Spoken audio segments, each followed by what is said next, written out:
Hello and welcome everybody to Flicker Effect episode 394. We are recording and broadcasting live on Tuesday, February 15th, 2022. I'm David Lott.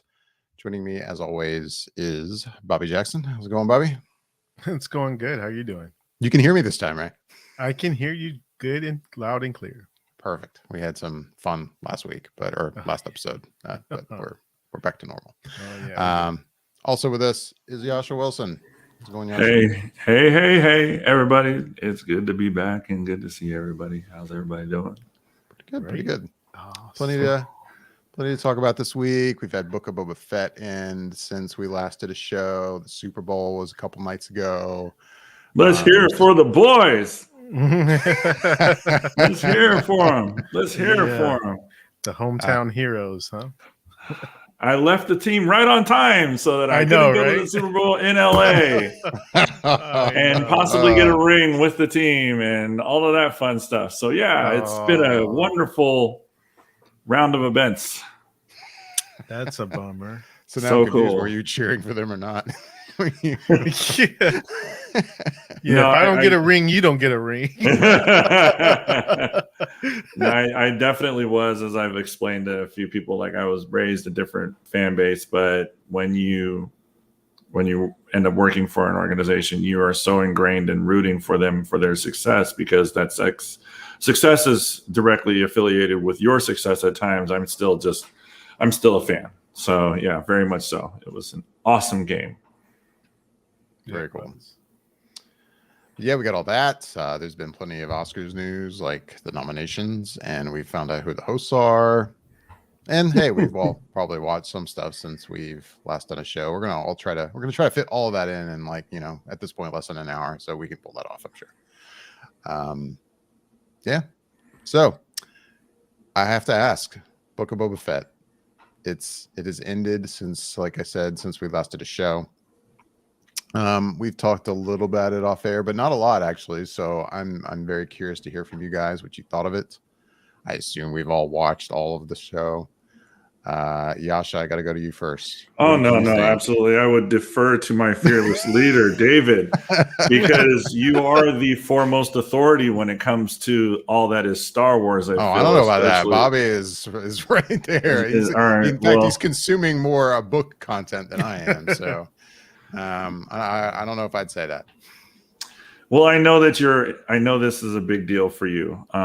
Last time I checked, you were the only person that had anything Star Wars tattooed on their body amongst the group. So I don't have anything Star Wars. You don't have Star Wars? Actually, no. I know you have Harry Potter, but I know you have Harry Potter. I thought you had something else on your forearm. Maybe I was mistaken. Not Star Wars related.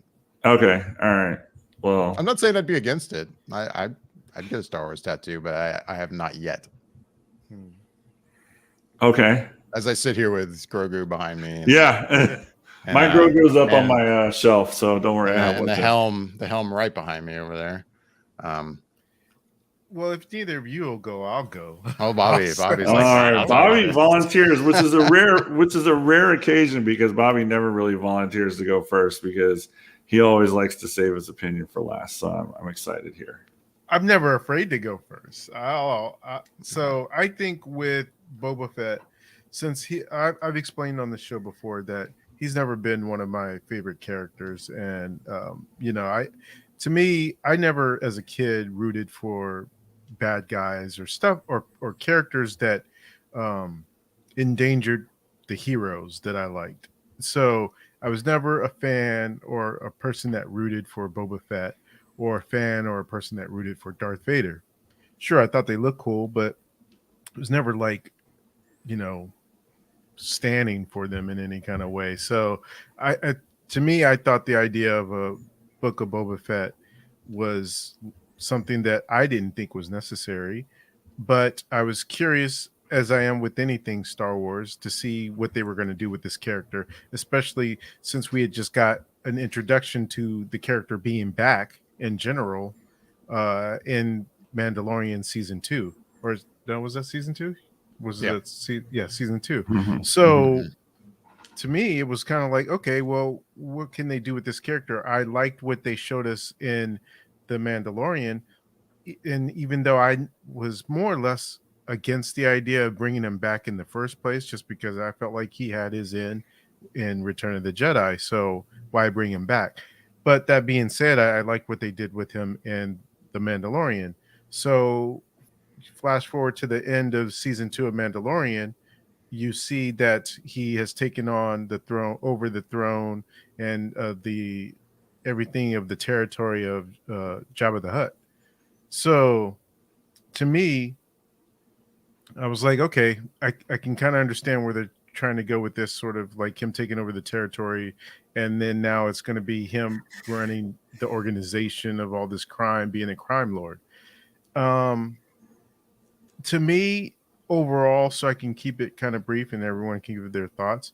Overall, I thought the show was just okay. I didn't come out of it feeling like I'm more of a fan of Boba Fett, and I didn't come out of it feeling like he was a worse off character to me. I just felt like it was a detour that I don't know that we necessarily needed to take. But that being said, I didn't hate the series. I just thought it was middling. It was okay at best. But since it's Star Wars, it's kind of in a sense like pizza.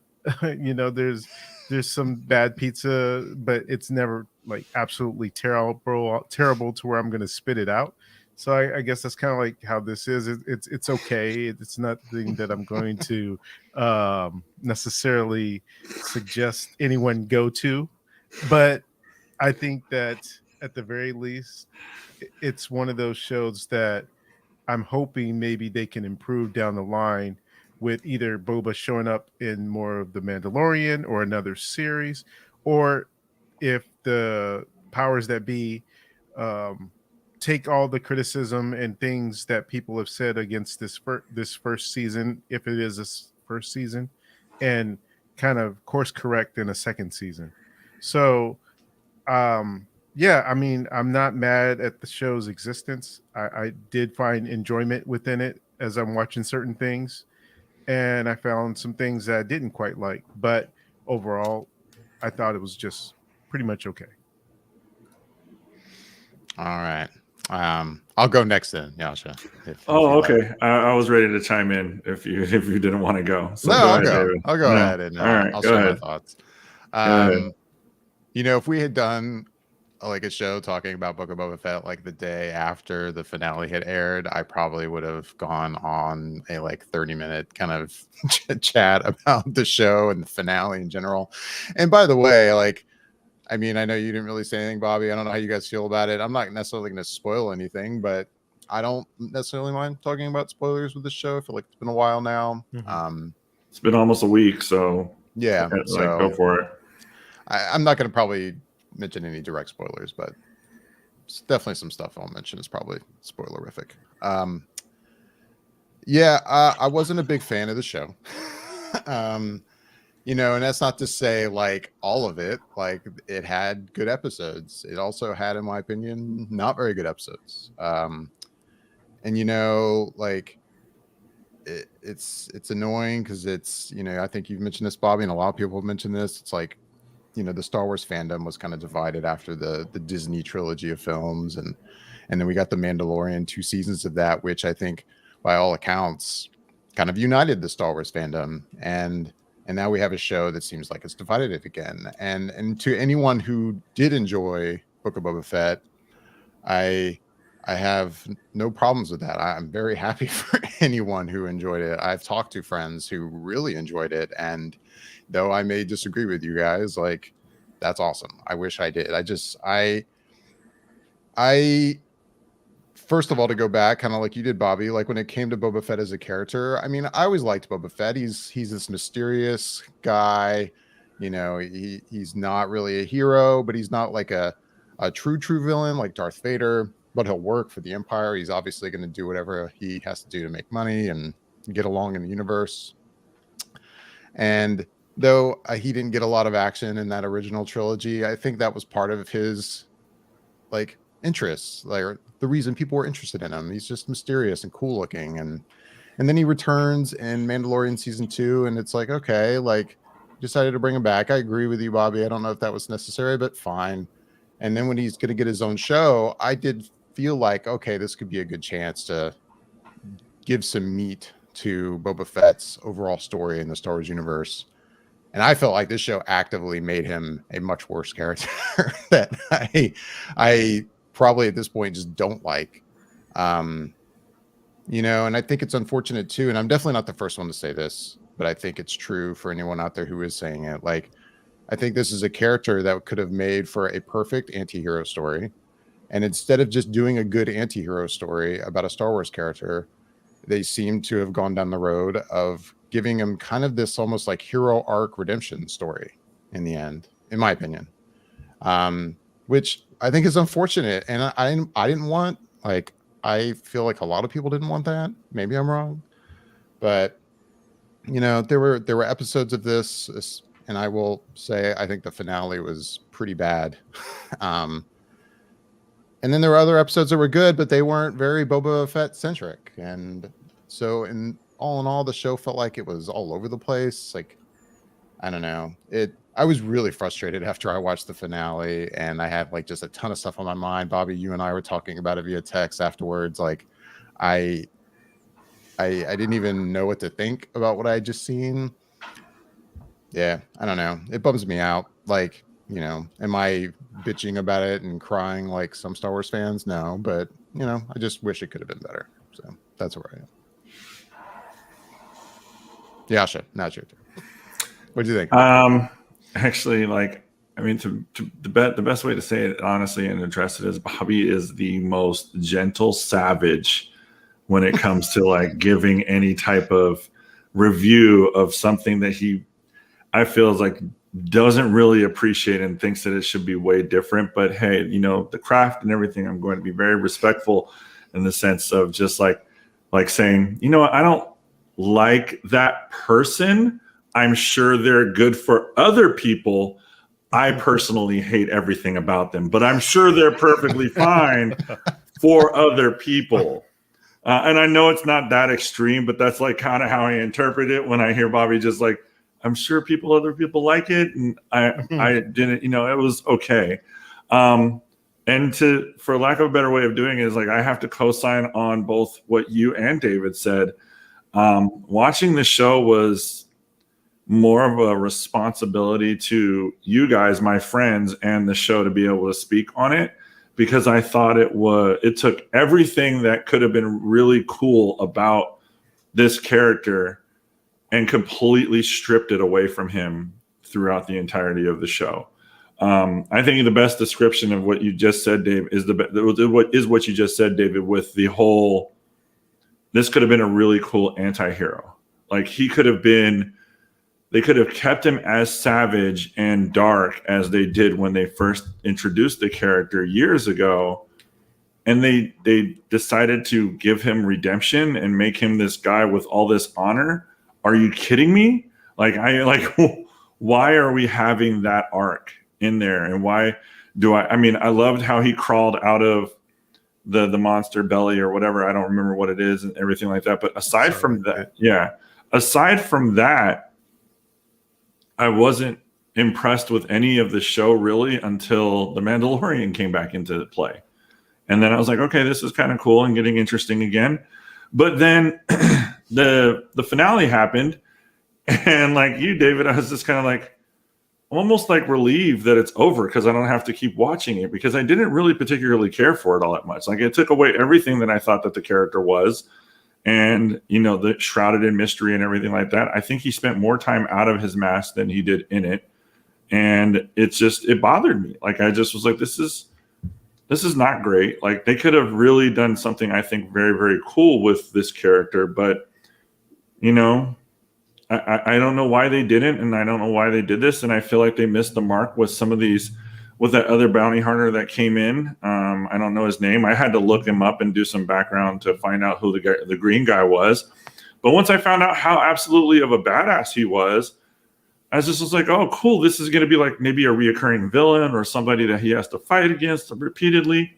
And no, that's not what we're going to get at all. I'm just like, all right, well, Like this could have been some sort of really long, drawn out, like, you know, mysterious shrouded mystery, and you know, like this guy's badass, and obviously there are Jedi around, so we can implement other Jedi and bring, you know, have this real inner workings of this storyline. But instead, what we got him was riding around on a giant monster, destroying the city, and that was over. I was just like I said, I was kind of relieved that I don't have to commit my time to finding the time to watch the show, because I was just kind of disappointed with it. Like you said, David, like you said, Bobby, is like, it wasn't bad or horrible, even though my review is kind of giving it off of that sense. It wasn't for me, though. It's like, I don't know if I'll actually go back. You know, that's not true. I would probably watch the second season if they did a second season, so I can talk about it with my friends, you guys. And I have friends that I've talked to kind of about the show, and they're like, at first it started slow, and then they kind of got into it, and they really appreciated it. But with me, I just was like, I wasn't really into it. I just really didn't care for it that much. I thought it was kind of bad, actually.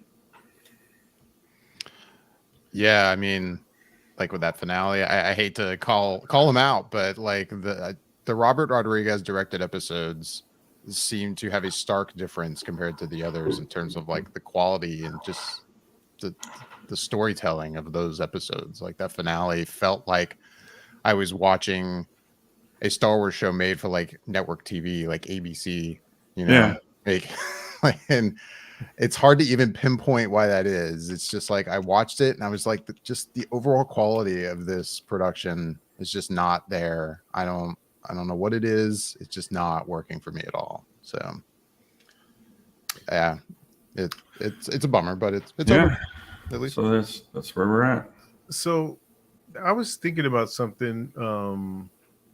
I don't even know if I was awake when I was thinking about it, but it was on my mind at some point, and I had this thought of like, so Mandalorian Din Djarin, he keeps his mask on. In this show, Boba Fett has his mask off quite a bit, and I get it that Tamar would like to have his face seen. So be it.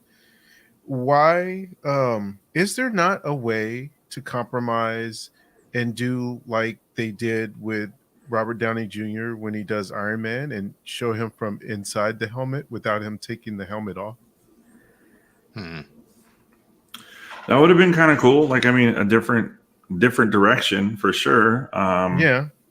And you know, but it's like, I mean, that could have been an option. But I mean, also, when did he get such a strong sense of morality and honor, when this man was literally taking, you know, money from Jabba to bring in Han Solo? Like, I mean, this guy's not he wasn't a good person. Like, you know, I think the idea was, I don't think it was told well, but I mean, I got the impression the idea was that he had this kind of change when he was, you know, saved by the Tusken Raiders and was living with them, and that whole experience, I think, was supposed to be that character development of him kind of changing his character a bit.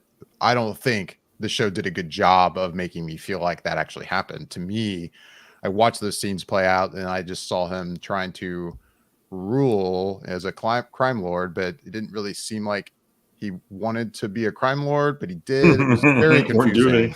or do any crime for that matter. Like, right. I mean, would have been cool, like, if somebody challenged him, because he got challenged quite a bit when he would walk into the cantina. Is it's like, okay, well, it's like somebody say something slick to him just shooting him. Just anybody else got something else to say, something like, and move it forward, just kind of give him a little bit more clout. Like, listen, this is what's going on. This is who I am. I'm not to be messed with or toyed with. And that's what, you know, he wants to convey. But instead, what he kind of conveyed was like, hey, I don't want you to do that. But if you really want to, like, I mean, it's kind of okay. Like, let's just talk about it because we can work through it type of situation. It's just like, that's not, I don't know. And then but I'm in like agreement with you guys. With the character, you know, Fennec Shand, right?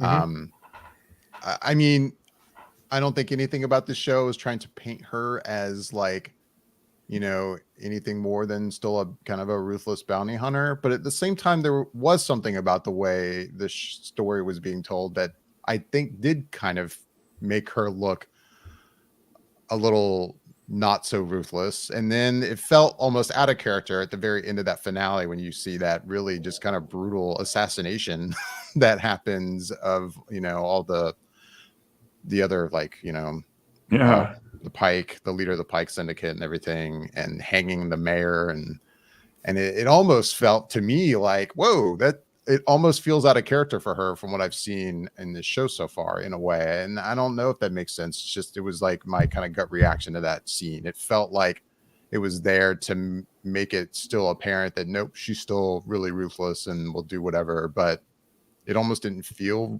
like the same character I'd been watching, if that makes any sense. I don't know if you guys get that sense at all, but I mean, honestly, it's like I'm really restraining myself from going more in on it, just because I know we've got so many other things to talk about. Because I could definitely sit here and talk about it. We could talk about this a whole episode for the entire time. So I'm just. What are you guys doing tomorrow night? I feel like we at least covered the bases. So right. We're good at least. Yeah, no, we are. We've. You're right. I mean, I could also talk about this for a while. And maybe if we're really feeling like we want to, maybe we'll do another side episode and do that. But I guess we'll put the Book of Boba Fett to bed for now, and we'll close the book. We'll close the book on Boba. I mean, yeah. Oh my God, there's so much we still have talked about too. Yeah. Exactly. Anyway. Well, what's next? I mean, what do you guys want to talk about next? Bobby, you got anything?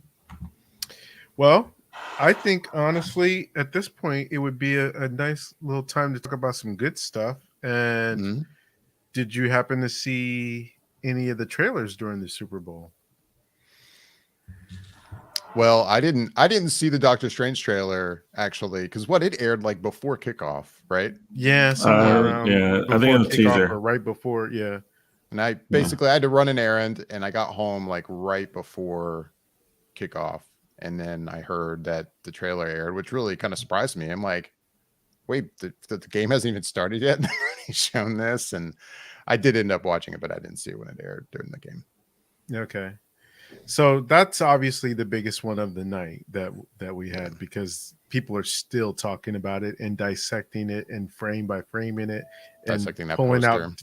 Yeah, pulling out every little bit of information they can from it. And I gotta say, when I first watched it, I watched it live as a commercial, and then it says, watch the full trailer online. And at that moment, I didn't have time where I'm watching the game. So, and then of course, once you're into the game, you're kind of in it, right? Because at that point, there's new commercials, and you're watching also for the commercials. So there was no time until I think maybe sometime a little bit before halftime or whatever, we just decided to watch it. So we all ended up watching it online. And I think most of that was spurred by the fact that I had saw something that mentioned Professor X. And I was like, what? I was like, okay, we need to watch this trailer now. Screw the game. We'll catch up to the game. And so, yeah, watching the full trailer, that Professor X moment aside, man, this movie just looks bonkers in terms of all the different things going on there. And I don't know where the division was from Scott Derrickson directing to where Sam Raimi picked it up. But I'm basically, based on what I saw, I'm happy with what it looks like Sam Raimi is doing with the movie, because it looks like it's really going full steam ahead into that idea of the multiverse of madness and just anything's possible and on the table. And of course, just getting that Professor X moment that alludes to the Illuminati, which is a comic book series that was these group of superhero characters in the Marvel universe that formed this council, basically, that decided on events in terms of what they thought was of importance, that they didn't want to involve every other superhero, but they would take it upon themselves to do something that maybe not everyone, even within that council, would agree on. And one of those things I remember at a point in time was that's how we got Planet Hulk and World War Hulk. They decided that the Hulk was too much of a danger to the planet Earth, and they shipped him off to another planet, and then that caused the whole Planet Hulk and then World War Hulk when he came back to Earth and was looking for revenge against the people who sent him off planet. So it's interesting that it seems like they're going down that idea of the Illuminati and who is going to be involved in it. Professor X being one of those people, but we don't know in terms of what universe that's from. Is it from the X-Men movies? So the possibilities and the potential of everything that could happen in that movie just elevated my anticipation for that movie just through the roof at this point. Now it's like probably one of my it's probably if it's not my number one, it's definitely my number two biggest anticipated movie for this year now. Yeah, I started reading Illuminati this week. Oh. It's good. I've never read it before, obviously, so I'm really digging it so far. Yeah, it's good stuff. Yeah, no, the trailer. I was already, and I know Michelle has also been. You know, she's not here tonight, but she's been really probably of all the Marvel films that she's easily most excited for that. And I mean, I think I'm actually right there with her. I mean, I really like the first Doctor Strange, and I'm really excited for this one. And yeah, the trailer did not hurt at all. Like, basically everything you just said, Bobby. I'm even more excited for the movie now. So it looks solid. Yeah, did you watch it? Oh yeah, actually a couple of times over. And then Bobby, when you mentioned Professor X, I was like, wait, what? Like kind of the same reaction. Like, how did I miss that? Like here, like in when you watch it and you're really listening, and it's because you can miss it if you're not paying attention because you're so distracted by all the visual effects and the music and how powerful that is. And then you really just have to be in tune for it to hear it. And you're like, holy shit, that is Professor X. And then your mind just starts to kind of jump. And it's just what I've said to a lot of my friends too. Is like, this movie, I think, is going to open up a lot of possibilities for hopefully the next few phases when it comes to the Marvel universe that they're working on. Like, I just think it's going to be a lot. I think there's going to be a lot of fun stuff. But I mean, when we were at Comic-Con, Bobby, he said that this is going to be a horror film. So this is, the first horror film in the Marvel universe. So I don't know how he's going to make it scary, but it looks like, I mean, it could be just my imagination too, but it looks like, it looked like Nightmare. I think that's a strange villain was in there as well, but I doubt that I feel like they would have said something if that was him. It could have just been the evil Doctor Strange or whatever they call him, the official name for that. But it's, I'm really excited to see this movie because I think it's just going to be so all over the place, but at the same time, so concise and clear and direct and really what it's going to be doing. Kind of just piggybacking off of a little bit of what the Disney shows were with, WandaVision and Loki. Because as much as I enjoyed Loki, I really do think that Loki was, for lack of a better way of saying it, was just an explanation and a detailed definition as to what to expect and how we're going to bring in all these other characters.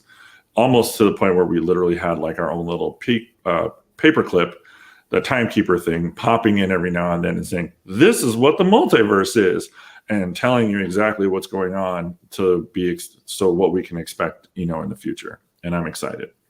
So excited. I'm definitely going to see that probably on the first day, maybe even see it in the middle of the day, and then see it again that night, and then again the next day. Well, what else did we get during the Super Bowl? So this wasn't during the Super Bowl, unless I missed it, which is entirely possible. But a couple days before, I want to say, DC had like a little teaser of some of their movies that they had coming out.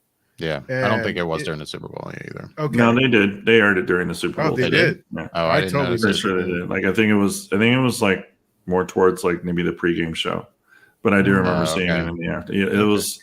I mean, it's only like a minute long, so it's just Sure. very much a tease for what's going on. But I was in Right. front of the television like all day, so Okay. Yeah. So, and within that, they just showed a little bit of some of their upcoming slate. They had a little bit of Black Adam.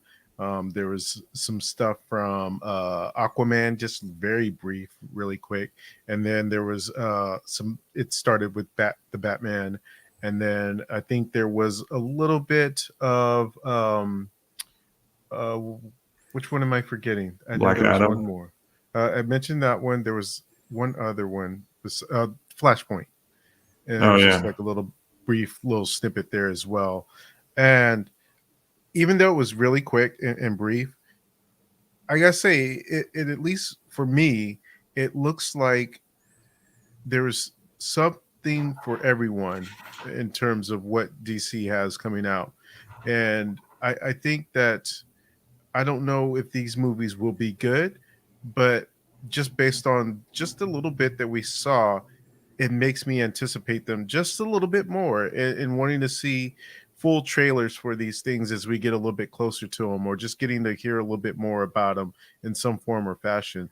So even though they didn't have a big splash, and not a lot of people are talking about it right now, just mostly probably because of when it aired and didn't have as much exposure, I find myself looking forward to seeing these movies when they come out, just because I don't know. I feel like they're maybe on that road to actually making some good stuff for everyone. Don't jinx it, man. Don't jinx it. I know. I know. Did I you mean, see I've it, got- David? obviously. Yeah, I watched it. I mean, it looks interesting. You know, it was nice. Like I don't really have, I guess, much to comment on it. You know, we saw some characters we haven't seen yet, and I mean, Yeah. overall, it's just such quick kind of shots of every like things throughout the DC universe or DCEU, whatever we're calling it Mhm. now. That it's, you know, I don't know. There's much else I could say, but I'm with you. I think the overall feeling I get from it is similar. It's like, okay, it's a nice, like, cohesive DC stuff could be good. Like, you know, not to say all DC stuff has been bad, absolutely not, but you know what I mean. Yeah, no, I mean, it was a nice kind of little piece they put together, but Yeah. I'm still just crossing my fingers for what's to come. Yeah, no, it was cool. Like, I mean, it's cool to see that they actually are making progress, or at least right now planning on releasing stuff in 2022. So, I mean, that's Mhm. kind of what I looked at it, and I was just like, all right, cool. So we should get all of these movies in the next, 9 months or whatever it is, 10 months, because you guys just released this trailer. So, barring there's another horrible situation, and if they start pushing stuff back again, which DC is really infamous for doing, I'm stoked that it is what it is. Like, I'm good. So another trailer, very quick, and it was advertised to be sort of as a teaser, but it's something that I think is going to be pretty big when it does make its debut, and that was the Rings of Power for Lord of the Rings prequel series. They showed a little bit for what will be on the Amazon Prime coming out later this year. And David, I am really curious to hear what you thought about it. I don't know in terms of what you were expecting or how much you're looking forward to the series, but I have to know like what you thought of it. Before I say anything, I guess I'll give a quick backstory. Like, I mean, I am by no means like a Tolkien, like, expert or anything. I'm actually in the middle of reading. I'm almost done with Fellowship of the Ring, and I've been reading it over a decent amount of time now. But I have never read the books until now. But I love the Peter Jackson Lord of the Rings films. Like, love them very much. So excited at the idea of a show on Amazon. Kind of skeptical of it, but excited. I had seen still images that I think it was a Vanity Fair exclusive that came out, and they're kind of promotional images. So I looked at them and I was like, well, I want to see like actual video footage, film footage of this. The pictures, okay, whatever. I watched it, and I mean, I'm kind of still unsure what to think of this. Like I don't know how else to put it. It looks like it could be good. It looks like it could not be good. I mean, that's like not a very intellectual way to put that, but it just, you know, I don't know. Like there's certain shots in it that have a look about them that don't feel like the Middle Earth that, you know, we've experienced already. And maybe that's part of it for me. I don't know. Like some of these characters are obviously characters I don't know, and I don't know what to think of them. Like it's also just kind of a quick teaser. It's there basically there's nothing about the teaser that I was like got me excited. Not really at all. But yeah, I'm sorry, I'm not putting this well, Bobby, but I guess that's the effect of that teaser trailer on me. Is I watched it and I'm like, okay, Maybe. like, maybe could be great. I'm hoping it's great, but it could not be great. Yeah. It's hard to say right now. Like that, does that make sense? Yeah, it makes sense. Jascha, where are you at with it? Kind of right around the same thing with David. Like, do I need this? Do we need this? Because to my knowledge, Tolkien never wrote a prequel to his stories like this, right? So this is all somebody's creative juices flowing. Sorry, go ahead, Bobby. No. Tell me if I'm wrong, because I don't know. Yeah, so everything I keep hearing about it is that there's this Silmarillion. Is that right, David? Yeah. That is a basis of where a lot of the Force story before the Lord of the Rings and all that stuff and the Hobbit happens, that people are, I guess maybe these writers and showrunners are pulling from and expanding it out into a story. So it's almost like a what would you call it? What's the word I'm looking for? Like where you kind of have like a story and you kind of just an outline, basically, is what I was going to say. I was going to say like thesis. More like an outline story of this whole world before everything that we knew about. And so they're expanding what basically was not supposed to be a whole entire story, but they're making it into a story of everything based on that. Is that about right, David? I think so. Yeah. I have never read it, but yeah, me either. It's from my understanding, it's almost like appendices kind of information, like the stuff that was written for the, original books, like general, like almost encyclopedic kind of information about Middle Earth and the history of Middle Earth. And I think that's what they're pulling from to kind of flesh out the story that wasn't really specifically told. It's probably the best way to put that. Yeah. And maybe that's the thing too, like, even though that's interesting to me, there's obviously a lot of history, I guess, and that was in his head about Middle Earth. But maybe it goes back to that problem too that I have with a lot of franchises, where if it were up to me, I'd rather see past, Return of the King. I'd rather see the future. I really kind of get tired of let's always go back and tell prequel stories and, like Star Wars, I mean, hey, it's fun to tell these stories like Mandalorian and Boba Fett that kind of took place in between stuff. And, it sounds like everything about the High Republic sounds great. And I'm excited about that, I guess. But hey, I would love the idea of let's keep moving past Rise of Skywalker. And same with this. I'm like, I have this fear we know it's about the ring. So I guess it's not fear. We know it's directly tying into stuff we saw in the Lord of the Rings films and those stories. But there's something about the approach to that I wonder how it's going to play out in the field. Yeah, I guess I felt when I watched it that it kind of looked and had a similar style to what was established by Peter Jackson. But overall, I felt underwhelmed by what I saw, which was I was surprised when I looked online of how many people seem to be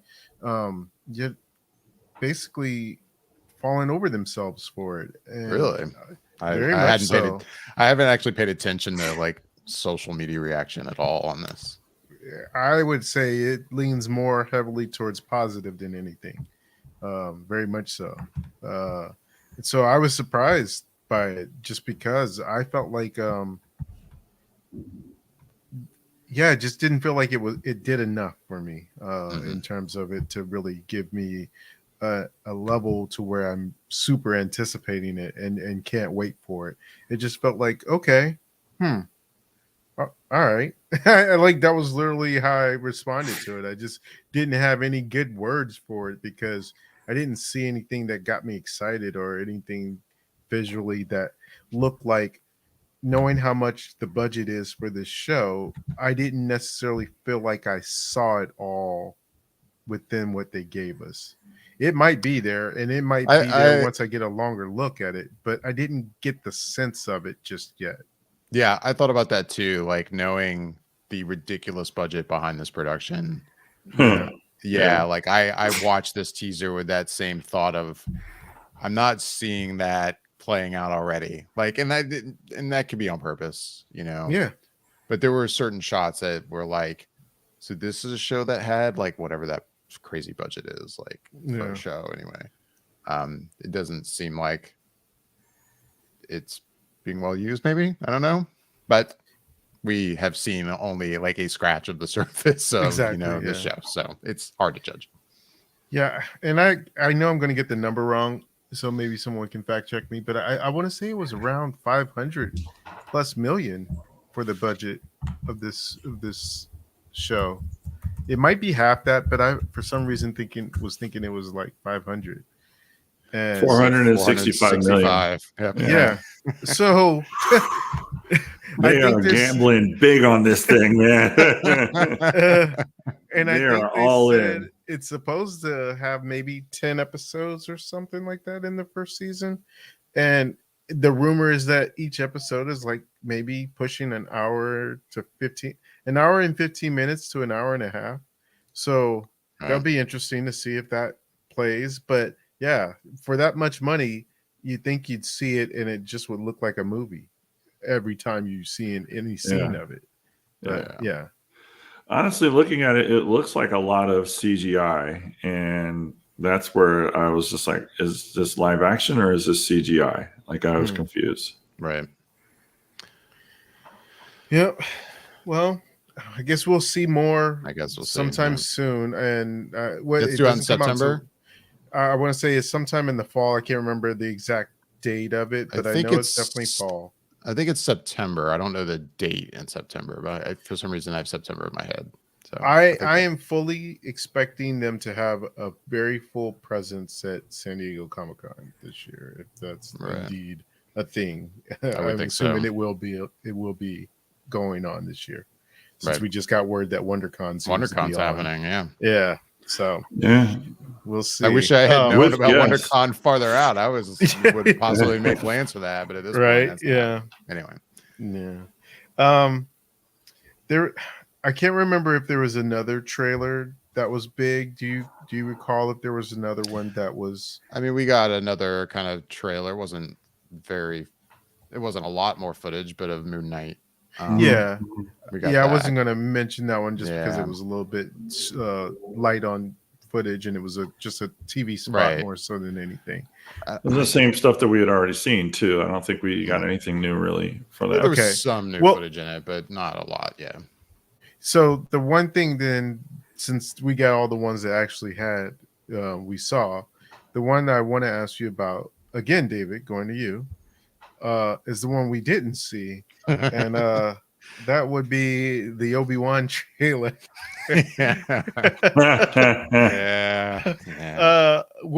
We talked about it in our thread the day of, and I said I'm not expecting it, and I thought I had heard something about maybe there was going to be a trailer for it this week, possibly.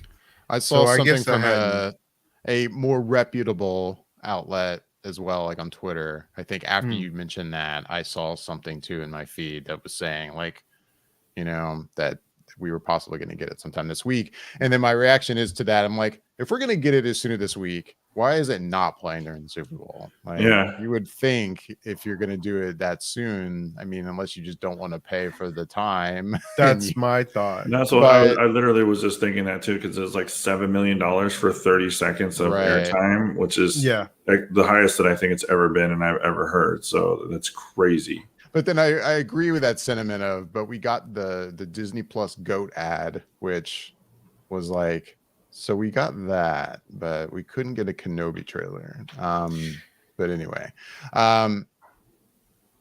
yeah, not getting the Kenobi trailer. I'm with you. I had hope that we were gonna get it, but I was also like, as we were getting closer to game time, I was like, I don't feel like it's gonna happen.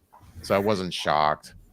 And then it's kind of annoying to going like kind of paying attention to social media, and then I'm sure there are some people that are acting like all pissed off about it, which is ridiculous. Like, I mean, we're gonna get it when we get it. Very. But then I think I've also seen reaction from some people who I think are just like me, just disappointed because we want to see it, and Sure. also just kind of yelling at them at like, stop bitching about not getting. And I'm like, I think a lot of people aren't really necessarily bitching. They're just going, oh, it sucks. Like, and, sharing stupid memes about it. And it's kind of frustrating. It's frustrating because it's like, if they tease the fact that it's going to be coming soon, they didn't. So is it just the fans? Is it just the fans that are pressuring it? It is. Yeah, Because because they figured it's the Super Bowl. So it's when the Super Bowl, and I don't you think say- there's so it was anything. just the fans. I don't think just because like they didn't tease it, like I think it's still pretty justified to go, hey, there's a good chance we'll see it during the Super Bowl. Like we just got the poster, like we got the release date. Like I think it was a decent idea that could have happened.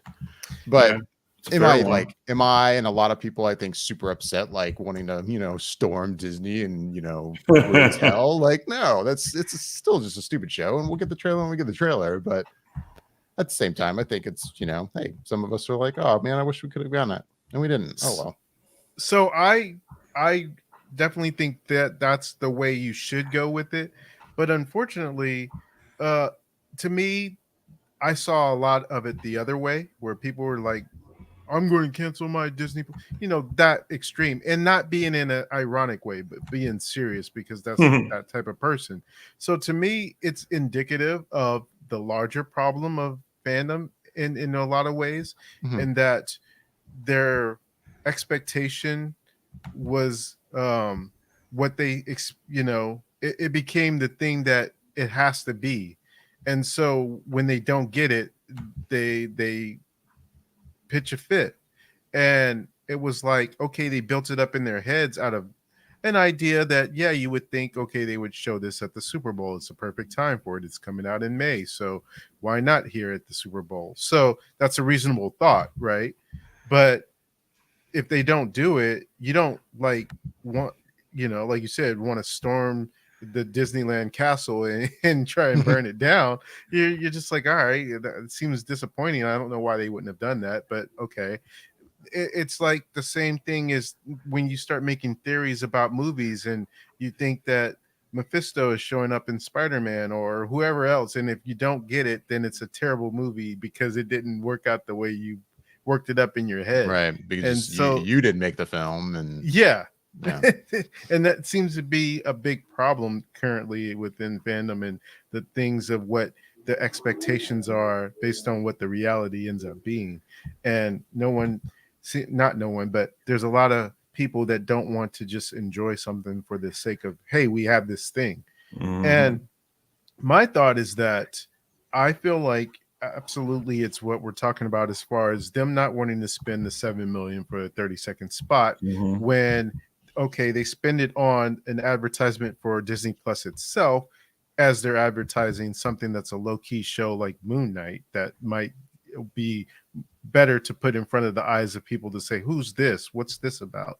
As opposed to Obi-Wan, when as soon as it drops, it's going to get 100 million views on YouTube that night, and people are going to be doing breakdowns for a full week of it. And so it's like the best money they could spend would just be just letting everyone else do the advertising for them when it drops, and the word of mouth will be out there because people are going to be all over this thing and inspecting it with a fine-tooth comb and a magnifying glass for everything. So I see why they didn't do it when they didn't have to do it, but it would have been nice if they did it.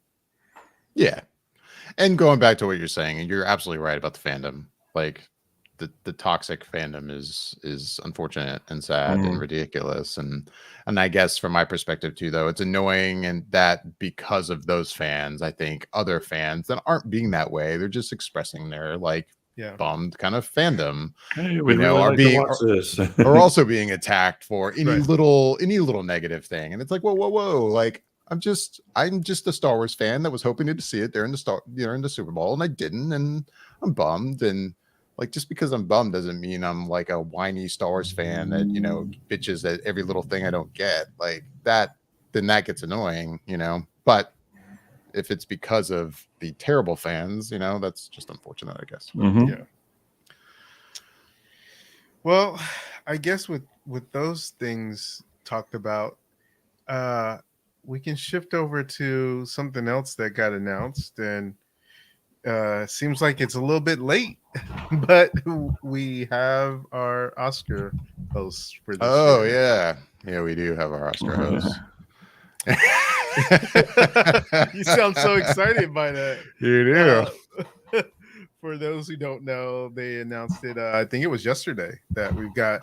Look, there we go. Regina King, Amy Schumer, and Wanda Sykes. Yeah. So I gotta say, in my wildest dreams of 3 people to come up with, I would have never pulled those 3 out of a hat. Never. Ever. No. And here's the thing about it is that for whatever reason, the Oscars were pretty much dead set for at least the last couple months. I've been hearing that they were going to go with 3 hosts. Why? I don't know. Other than the one thing I think I read was that they wanted a host for each hour. Okay. Okay. But okay. Like why? Why? Yeah. One host that could do all 3 hours before. I don't know why you need not to capable. Break it up. Yeah. So the rumor was also that initially they had reached out to the actors that are in Only Murderers in the Building, that Steve Martin, Martin Short, Martin Short, and Martin Short, and Selena Gomez. But I think they had scheduling issues, and I think some of that revolves around the fact that they're about to start shooting season 2 of that. So I don't know if these were the backup plan, these 3, but it just seems very random, I guess. I hope they do a good job, but right now I'm just kind of like interested in understanding how they came up with them as the selection and how they're going. I'm interested in how the hosting is actually going to happen. Like you said, if indeed they're almost like splitting hours, like is there still not going to be like an opening kind of to the show? And if there were, are all 3 of them going to take part of it and then that's kind of my like guess. Go off and do parts on their own? Yeah, that's my guess. Yeah. I'm curious, I guess. I will say I'm just happy to have a host. I felt like I'm in the minority, or am in the minority when it comes to like the past couple award shows where they didn't have a host at all. And it seems like a lot of people like that. I did not at all. So, but I'm with you. I never would have guessed that any of these 3 would be the hosts. I mean, Regina Hall, I think, could make a great host. Nothing against Amy Schumer or Wanda Sykes, but maybe not my first pick. But definitely not mine. Okay, like I mean, Amy Schumer maybe because she's done some stuff that's kind of relevant and have had movies within the past 10 years, I guess, be a hit. I don't understand the Wanda Sykes pick. I'm surprised at that because I'm just like, all right, I guess, like, let's see if she can be funny. Like, I mean, I sure hope Chris Rock writes some of her material because it's I've seen her stand up and it is very, very hit or miss. It is very hit or miss. Right. So yeah, well, hey, like you said, we've got hosts this year. So yeah, we got let's hosts. see how they do. Maybe after this year they'll go back to no hosts because it doesn't work. That's my fear. If this doesn't work and they're like, "Yep, it was great without hosts. We're never doing hosts again," then I'm just gonna be bummed. It's like how they do when I hate to say it this way, and this isn't me being quietly savage either, Jascha, but it sounds like, you know how when a woman directs a movie and it does bad and you don't see her get to direct anything, she gets director's prison. It's like this year they'll be able to blame it on the fact that there's 3 women that host, and so now we'll never have a host again. See, this is why we have white men do the Oscars. This is why right here.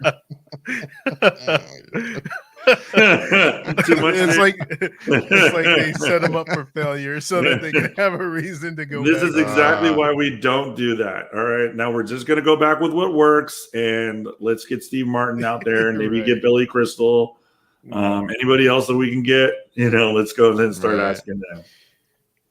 But I do guess that another reason the Oscars honestly are confounding to me, because on one hand, I do not understand why they push it to be a thing to the world, in the sense of like, why do they want the world to watch this award show for the celebrities in movies that most of the people around the world have never even heard of or seen?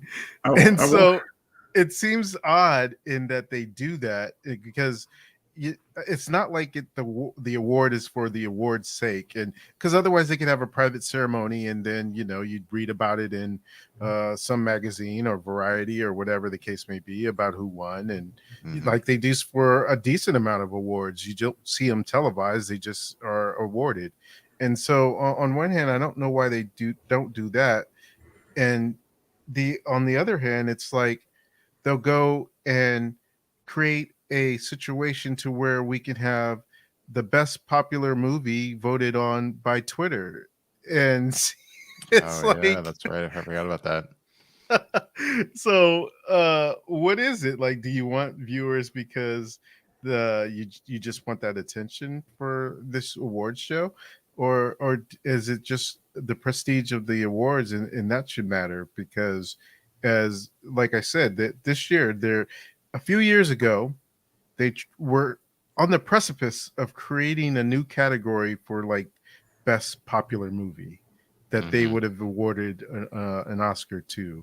And that basically meant you would see stuff like King Kong versus Godzilla and Spider-Man and Avengers and everything in that category, as a way, to me, in my eyes, of getting younger viewers to watch the show. And so that didn't work out because people got loud real quick about it, and they was like, "Oh no, just playing, my bad, psych." And so now it's like they had 10 spots to nominate 10 movies. We got 10 movies this year, and there was no Spider-Man No Way Home. Now, whether or not you think that it should have been nominated based on the list of 10 that we got, a lot of people thought that it could have been a possibility just based on success, on the story, just a lot of the elements that you see celebrated at the Oscars. And maybe it doesn't break new ground per se in terms of visual effects or something, but it had a lot of elements that you would go in terms of being able to see this nominated maybe for Best Picture, especially when you have movies that people thought less of that have won Oscars in the past, and even a movie in more recent history, but not too recent, in a movie like Avatar that no one seems to care about anymore, that was in that category. So it's not without the realm of possibility that maybe it could have got in, but it didn't. So now, it's like, it feels like they heard the buzz and decided to create this best popular movie or whatever it's called by getting people to vote on Twitter. And it's not necessarily where there's a list of movies you get to pick from. It's a fill in the blank spot, a comment box that you say, I think Spider-Man No Way Home should be best popular movie for 2022. And so to me, it seems like they're trying to figure out a way to recognize that movie without actually having had to have nominated for Best Picture. Yeah. Yeah. Seems that way. Well, hey, we're basically out of time. But hey, I put 2 other movies on the thumbnail image for this show, so we got to talk about them. Okay. I don't know if you saw them at all, Jascha, but Bobby, I know you saw Death on the Nile and Kimi as well, right? And Kimi, yep. I mean, real quick, did you want to talk about them all? What'd you think of them? Yeah. So Death on the Nile, movie that had supposed to have come out a while back. Obviously, COVID happened and it got pushed.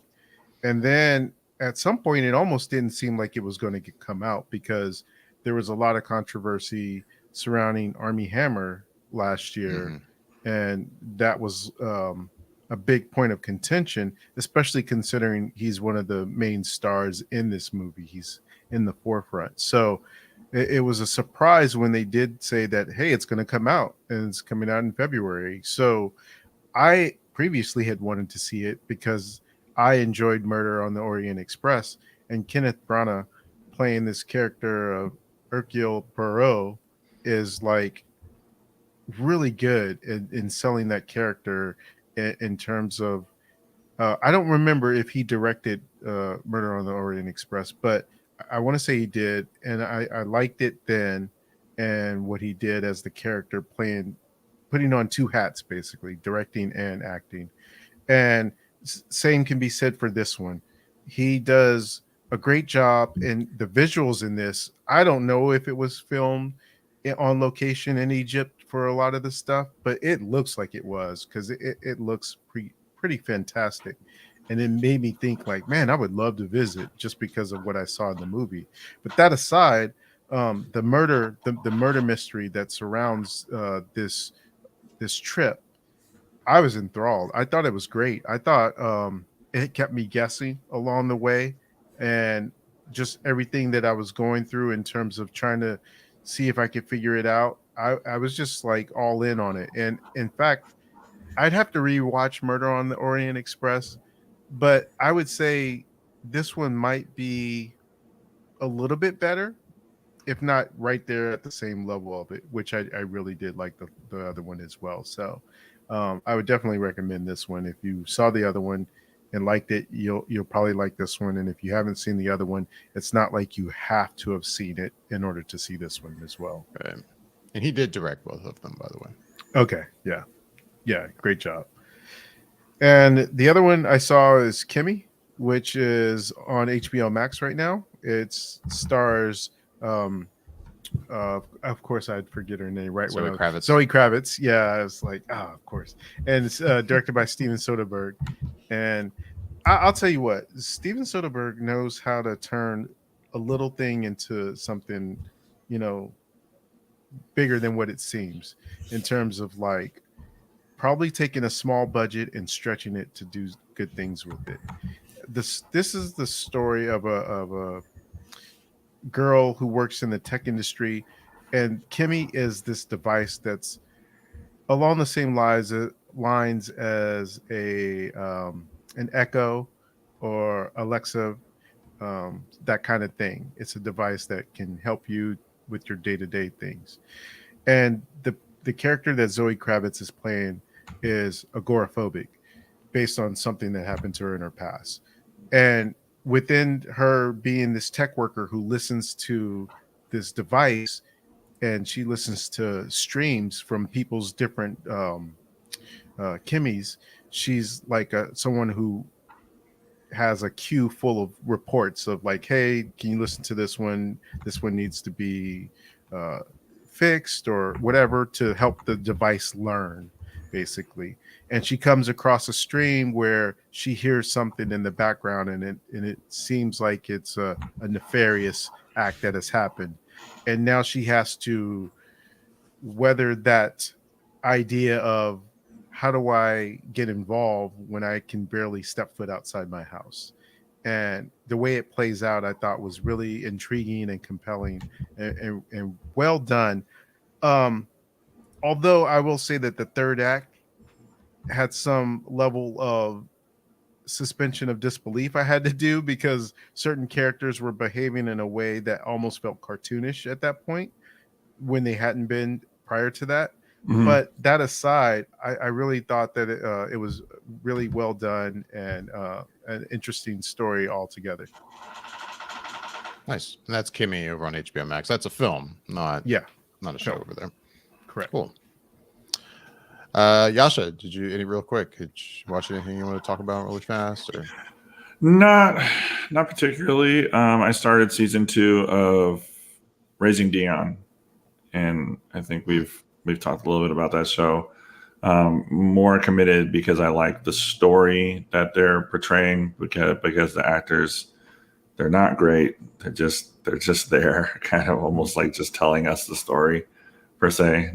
But I'm interested in how this progresses, so that's why I'm kind of committed to watching it. But yeah, that's about it. Like, I mean, it's a fine and fun show, easy to watch, and that's about it. I don't think I've really watched or gotten a chance to watch anything else, unfortunately. yeah, same here. Oh, well, I mean, or go ahead. Sorry, I'm all caught up on Peacemaker. Super enjoying that show. Yeah. Like, absolutely love it. Like, I think it's absolutely hilarious. So that's about it. Yeah, I was just going to say the same, actually. I mean, other than Book of Boba Fett, which is now over, I'm caught up on Peacemaker and excited about the finale this week.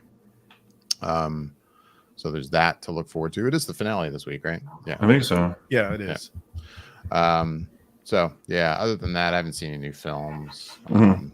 Listening to an interesting podcast that started this week, the Trojan Horse Affair, which I might talk more about that once I'm done with that. It's an 8-part podcast.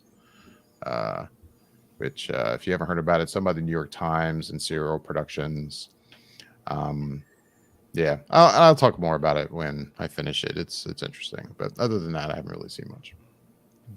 Well, I will suggest real quick 2 shows for Jascha. I would suggest something for you, David, but I don't know if you'd have time. But Jascha, We've I been think suggesting something to David for a long time now. The backlog Well- list here somewhere of things Yeah, to seriously. watch. Sorry.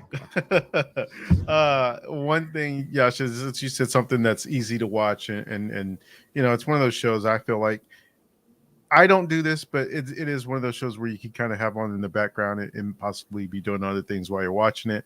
Is Reacher on Amazon Prime? I did want to watch pretty- that. Yeah, it's a pretty solid show. It's Alan Richardson, and last thing he was playing Hawk on Titans Mhm. on that series, and he is big as all get out in this show. So he definitely looks more the part of Reacher than Tom Cruise does. So it's a solid show, and it got picked up for season 2, so it'll be coming back as well. Oh, cool. Oh. And the other thing I would suggest is, I think that Netflix just recently dropped the season before the last season of Better Call Saul. So it's Better Call Saul will be returning here shortly, I think in April. So that's definitely something you're gonna I'm gonna have to get caught up on that, because Yeah. I saw that you put it in our chat, and I was like, I could have sworn so they just put season 4 up there. Is that what that was? Yeah. Uh-huh. Okay, so I was like, all right, I thought they were already on like season 5, but I guess not. So it's like, all right, cool. So I can try to get through that, which that is a show that you have to pay attention to. Yeah, it is. Yeah. That's Cool. it. That's it. All right, guys. Well, thanks for joining me on the show tonight. As always, we'd love to hear back from everyone listening and watching. You can, first of all, email us at feedback@flickereffect.com with your questions and comments. If you are watching us on YouTube, Twitch, Facebook, or Twitter, you can leave questions and comments on all those platforms. On YouTube, make sure to like and subscribe and hit that bell icon to be notified whenever we post any videos or go live in the future. We are also on Twitter and Instagram at @Flicker_effect. With that, I'm David Lott. I'm Bobby Jackson. And I'm Jascha Wilson. Thanks for listening and watching.